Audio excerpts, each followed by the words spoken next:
Jed and the Junkyard Rebellion by Stephen Bowles. This is 282 pages with 48 chapters, a steampunk self-discovery adventure. So this is book two. This is from Brandon Sanderson's student. So if you like Brandon Sanderson, this is exactly up your alley. Centered around the junkyard. This is a world separate from our own. Jed is the main character. He has a mother, a father, a sister, and a creator. He is a machine. He is a gold. And in the junkyard, there's different groups. There's copper, there's iron, then there's gold.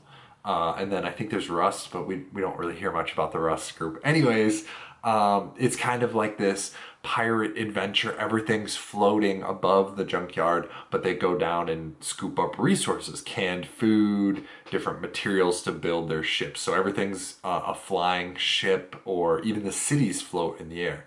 And so he's with his father and his sister, and at the end of the last book, they traveled away from his creator, but he lost his memory and is trying to get it back. So he's like, hey, I don't remember my father or sister, and he gets this voice in his head, which is the creator, luring him away from them. So he's kind of on this who am I self-discovery thing, but also wants to find his mother, who was lost at the end of the first book. So discovers more about himself. We learn a lot more about the world and his powers. He goes through training with his creator.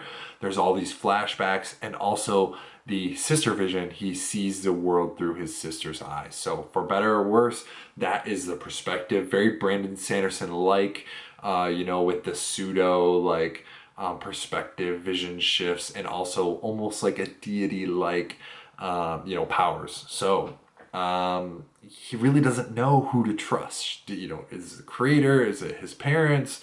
What's going on? He has to discover his lost memories, and it really is a swashbuckling steampunk adventure. And the rebellion is from the creator. The creator had all these things to defend against the humans. He called them dread.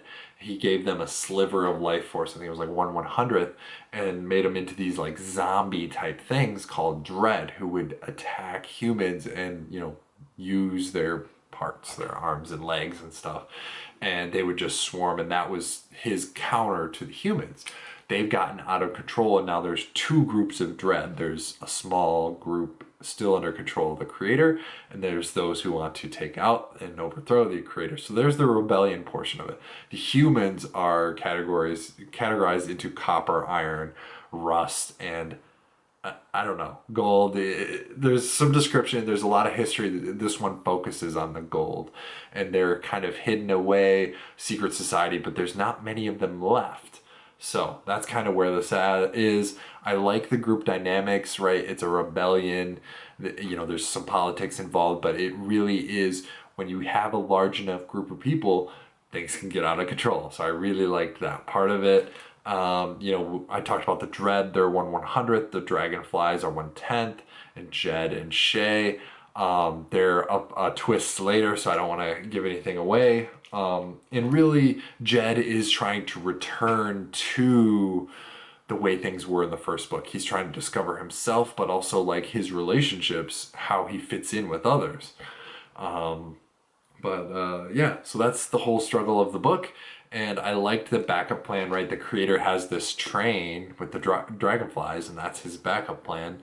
And I also really liked that when they stop at a township, that the main character, Jed, he plays to his strengths and is a chef again. That's how he negotiated his way onto the tugboat originally in the first book, so he kind of does that. And of course, I really enjoyed some familiar faces that returned. And yeah, I didn't like a few things. I thought one EMP and this whole, world falls apart.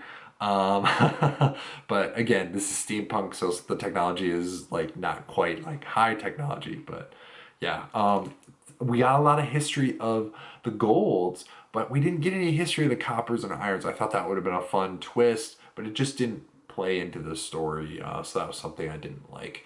Overall, great sequel.